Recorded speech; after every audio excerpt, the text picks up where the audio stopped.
bien, shalom, que la grâce de notre Seigneur Jésus-Christ soit avec vous. J'espère que vous allez très bien. Moi, je vais très bien par la grâce de Dieu. J'ai passé une excellente journée par la grâce de notre Seigneur Jésus-Christ. Aujourd'hui, c'est encore un privilège, c'est une joie pour moi d'être là afin de partager la parole du Seigneur avec vous. Déjà, comme je l'ai dit, toujours, si vous êtes nouveau sur cette chaîne, abonnez-vous, car je partage chaque semaine de nouvelles vidéos pour plus d'édification. Et si vous n'êtes pas encore abonné, je vous invite à vous abonner. Également, activer la cloche afin d'être au courant de nouvelles vidéos que je partage chaque semaine, comme je disais tantôt.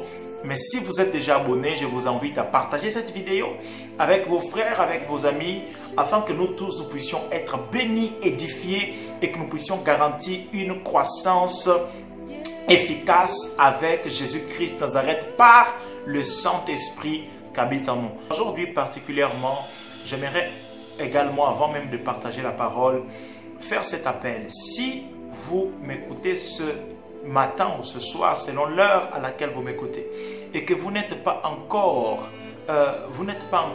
chrétien, vous n'êtes pas encore disciple de Jésus-Christ Nazareth, j'aimerais vous dire que Jésus-Christ Nazareth est la voie de Dieu pour le salut de l'homme. Jésus-Christ Nazareth est le moyen de Dieu pour que l'homme ne périsse point, mais qu'il ait la vie éternelle. Donc si à cet instant vous m'écoutez, mais vous n'avez pas l'assurance de votre salut, vous ne savez pas si vous êtes sauvé, ou sinon vous êtes en train de chercher Jésus afin de le connaître, afin d'être sauvé, j'aimerais vous inviter à ouvrir votre cœur aujourd'hui afin de recevoir Jésus-Christ de Nazareth. Si c'est votre cas, vous pouvez juste nous contacter et nous serons en train de vous conduire là où vous êtes afin que vous puissiez vivre cette vie glorieuse avec Jésus-Christ de Nazareth. Amen. Donc nous passons à l'enseignement d'aujourd'hui. C'était juste une introduction, c'est quelque chose que j'ai eu à cœur de la part de Dieu. Voilà pourquoi j'ai eu à dire cela avant de commencer l'enseignement d'aujourd'hui. Nous allons continuer à parler du leadership et aujourd'hui précisément, nous allons parler du leadership selon Jésus-Christ de Nazareth. Alors je tiens à vous faire comprendre que le mot leadership n'existe pas dans la Bible. Le mot leadership n'existe pas dans la Bible. Si nous devrions employer des mots bibliques pour contextualiser le mot leadership que nous utilisons aujourd'hui d'une manière commune dans le corps de Christ, ça devrait être plutôt le mot responsable ou le mot berger. Voici les mots que nous devrions utiliser pour parler du leadership. Mais vu que le mot leadership est un mot utilisé à l'école, au milieu professionnel, dans le sein de la famille, des amis, voilà pourquoi nous l'employons dans le corps de Christ, car nous avons une meilleure compréhension déjà de ce que veut dire le leadership. Amen.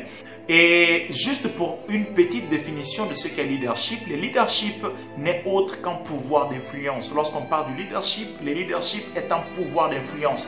Parce que lorsqu'on parle de berger, lorsqu'on parle du responsable, le berger est une personne qui a des troupeaux derrière lui.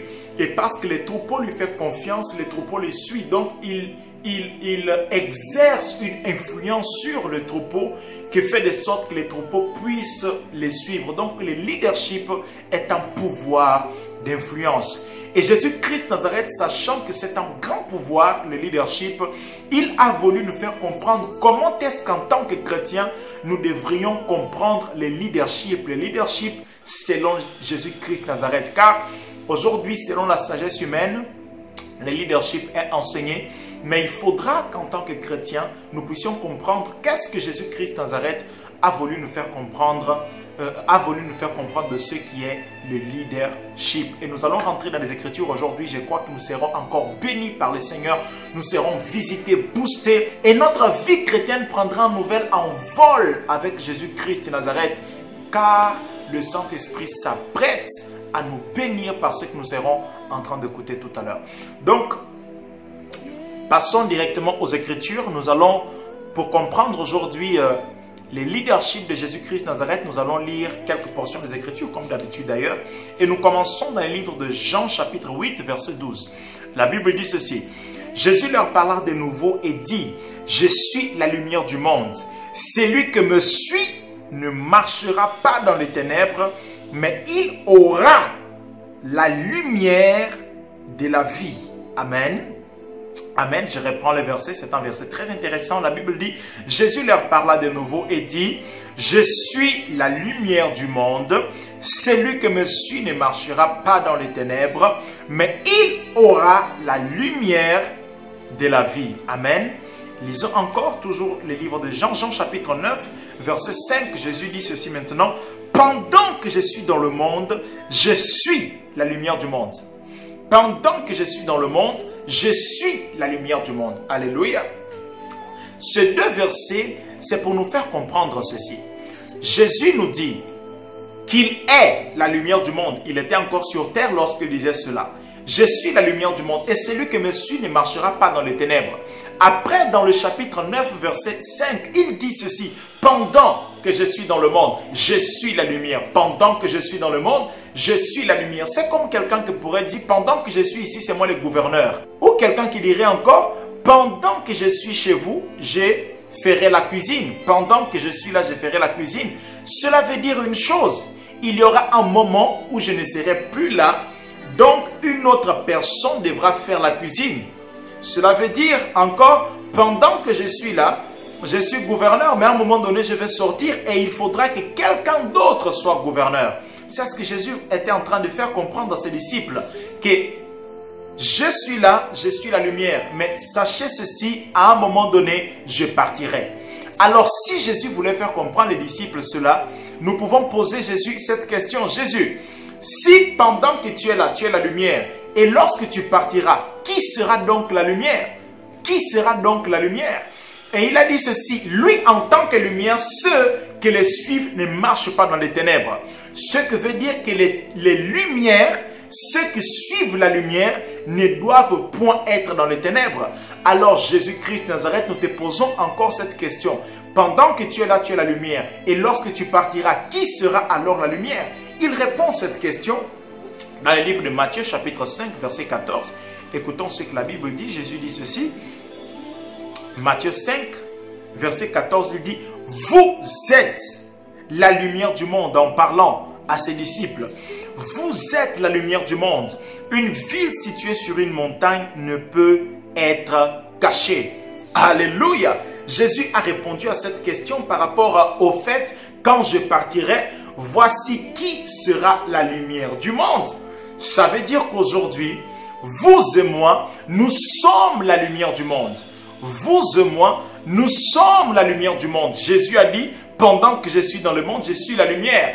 Mais quand je serai parti, je enverrai mes disciples maintenant comme étant la lumière du monde. Bien-aimés, j'aimerais vous dire, oui, vous et moi, nous sommes la lumière du monde. Maintenant, qu'est-ce que cela implique? Cela implique ceci. Jésus a dit ceci et nous l'avons comme modèle. Ce qu'il est, nous sommes appelés à l'être aussi. Voilà pourquoi la Bible dit, tel il est, tel nous sommes. Tel il est, tel nous sommes. Donc, tel Jésus est, tel nous devons être. Et Jésus a dit ceci concernant lui-même en tant que lumière.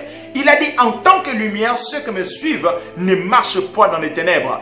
Alors Jésus voulait dire ceci, quand vous serez la lumière, quand je serai parti et que je vous enverrai comme lumière, ceux qui vous suivront ne devront pas marcher dans les ténèbres. Ceux qui vous suivront ne devront pas marcher dans les ténèbres. Alléluia. Et j'étais en train de vous dire que le leadership est un pouvoir d'influence. Ce qui fait de sorte qu'on suit une personne à cause d'une influence qu'il a sur quelqu'un, sur un troupeau quelconque. Donc, Jésus disait que lorsqu'on le suit, on ne marche pas dans les ténèbres parce qu'il est la lumière. Cela veut dire que maintenant que nous sommes la lumière, ceux que nous suivent ne doivent pas être dans les ténèbres. En tant que leader aujourd'hui, Jésus veut nous faire comprendre que les personnes qui sont sous notre tutelle spirituelle, sous notre couverture spirituelle, ne doivent point être dans les ténèbres. Bien-aimés, combien de fois nous avons des leaders dans l'église, mais les personnes qui sont sous les responsabilités sont dans les ténèbres des péchés, les ténèbres du chômage, les ténèbres des maladies, les ténèbres de manque de connaissance de Dieu, manque de vie de prière, manque de consécration. Et ces personnes sont attaquées par des esprits méchants. Ils sont dans plusieurs ténèbres. Mais Jésus a dit ceci, non, non, non, vous, quand je vous enverrai comme lumière, voici votre responsabilité. Ceux qui seront sous votre couverture ne devront pas être dans les ténèbres. Bien-aimé, c'est un grand poids que Jésus a mis dans notre vie. Le fait qu'on soit leader, cela ne veut pas dire que maintenant nous sommes plus que les autres, nous sommes au-dessus de tout le monde. Non, nous avons une grande responsabilité. La responsabilité de chercher Dieu afin que son troupeau ne soit point dans les ténèbres. Ne soit point dans les ténèbres. Bien-aimé, j'aimerais t'encourager.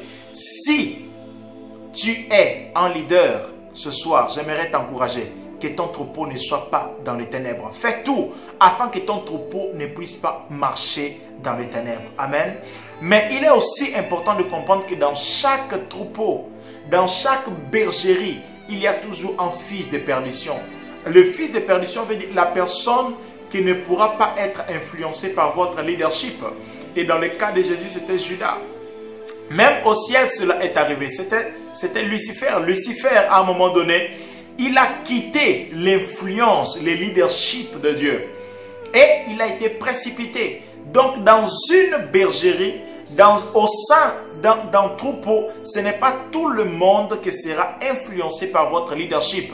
Toutefois, toute personne que Dieu vous a donné comme brebis doivent être impactées par votre leadership. Cela veut dire que ces personnes ne doivent pas marcher dans les ténèbres. Ces personnes ne doivent pas marcher dans les ténèbres. Amen. La deuxième chose à savoir du leadership selon Jésus-Christ de Nazareth, nous allons voir cela dans le livre de Jean. Jean chapitre 10, versets 10 et 11, la Bible dit ceci. Les voleurs ne viennent que pour dérober, égorger et détruire. Moi, je suis venu afin que les brebis aient la vie et qu'elles soient dans l'abondance. Je suis le bon berger. Le bon berger donne sa vie pour ses brebis. Alléluia. Bien aimé, le leadership selon Jésus-Christ Nazareth veut dire être un berger pour son peuple. Être quelqu'un qui est auprès des hommes afin de les amener à la croissance, à la maturité en Jésus-Christ de Nazareth. Dans ces versets, le mot vie apparaît deux fois. Mais il faut comprendre que dans la Bible, il y a deux mots qui définissent le mot vie. Il y a les mots Zoé et les mots Psushi. Et Jésus a utilisé ces deux mots ici. La première fois, le verset 10, lorsqu'il parle de vie, c'est le mot Zoé. Et le verset 11, c'est le mot Psushi. Et le verset 10, il dit, le bon berger, le leader, est celui qui vient afin que les brebis aient la vie. Aient la vie, c'est Zoé, c'est la vie de Dieu. C'est une vie de joie, une vie de paix, une vie de justice, une vie de sainteté. C'est pour cela que le berger est établi dans les bergeries. C'est pour cela que Dieu nous établit comme leaders dans l'église, afin que son troupeau ait la vie Zoé, ait la vie de Dieu, que nous soyons capables d'introduire les troupeaux dans la vie Zoé de Dieu. Alléluia. Mais écoutez ce que Jésus dit, verset 11, il dit après, je suis le bon berger. Le bon berger donne sa vie pour ses brebis. Le deuxième mot vie, c'est le mot psouche, ça veut dire il donne, il met de côté ses désirs, il met de côté ses ambitions, ses aspirations personnelles. Cela veut dire quoi?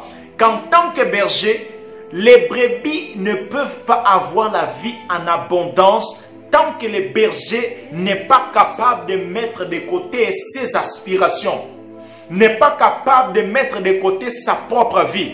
Bien aimé, la deuxième chose à comprendre du leadership selon Jésus-Christ de Nazareth, c'est qu'en tant que leader, nous ne sommes pas en vacances, nous ne sommes pas là pour bénéficier de chaque brebis, bénéficier de leur argent, bénéficier de leurs cadeaux. Non, nous sommes établis comme leaders afin de mettre de côté sa propre vie, afin que les troupeaux de Dieu aient la vie Zoé. est-ce que c'est quelque chose aujourd'hui que nous sommes réellement capables de faire?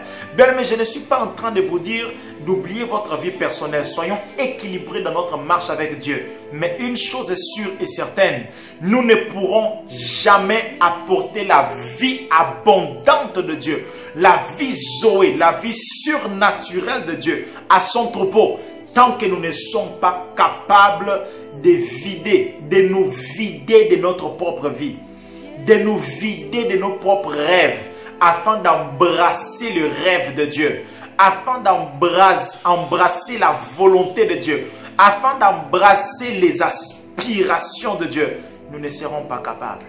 Nous ne serons pas capables. Donc voici deux choses concernant les leaderships selon Jésus-Christ de Nazareth. C'est que ceux que nous suivons en tant que leaders ne doivent pas être dans les ténèbres. Quand nous sommes des leaders établis dans la maison de Dieu, nous devons chercher la face de Dieu afin que son peuple ne soit point dans les ténèbres. Et deuxièmement, nous devons mettre de côté nos aspirations, nous devons mettre de côté tout ce que nous voulons, nous voudrions faire, qui n'est pas forcément un péché, mais que nous empêcherait d'apporter cette vie en abondance, cette vie Zoé au troupeau de Dieu. Il est temps pour nous de chercher davantage Dieu pour cela. Il est temps pour nous de jeûner davantage, de prier davantage, de chercher la face de Dieu, de dire à Dieu, de crier à Dieu, à dire à Dieu, j'ai pris la décision, je me suis engagé à être un bon leader pour ton troupeau. Donc j'admets, j'accepte les conséquences de ce choix. Ces conséquences peuvent être la fatigue, ces conséquences peuvent être vous priver de sortir, de vous faire plaisir, mais parce que nous avons pris cet engagement avec Dieu, nous acceptons toutes les conséquences possibles. J'aime la lettre de Paul à Timothée alors qu'il était dans la prison. Paul écrit à Timothée et il dit à plusieurs reprises, Timothée, souffre avec moi à cause de l'évangile. Souffre avec moi à cause de l'évangile. Bien-aimés, souffrons s'il le faut à cause de l'évangile afin que nous soyons des bons leaders dans le corps de Christ. Ne soyons pas des leaders selon ce que le monde nous présente. N'exerçons pas le leadership selon la sagesse humaine, mais exerçons notre leadership selon la sagesse de Jésus-Christ de Nazareth. Voilà, c'était la vidéo d'aujourd'hui. J'espère qu'elle sera d'une grande édification pour vous, car c'est notre but, c'est que nous soyons tous bénis et que nous puissions tous grandir afin d'atteindre la stature parfaite de Jésus-Christ de Nazareth. Je vous dis à très bientôt. Très certainement, vous aurez de mes nouvelles bientôt avec des nouvelles vidéos. J'ai un nouveau projet pour la chaîne que vous allez bientôt découvrir. Ciao, ciao, bye bye, que le Seigneur vous bénisse.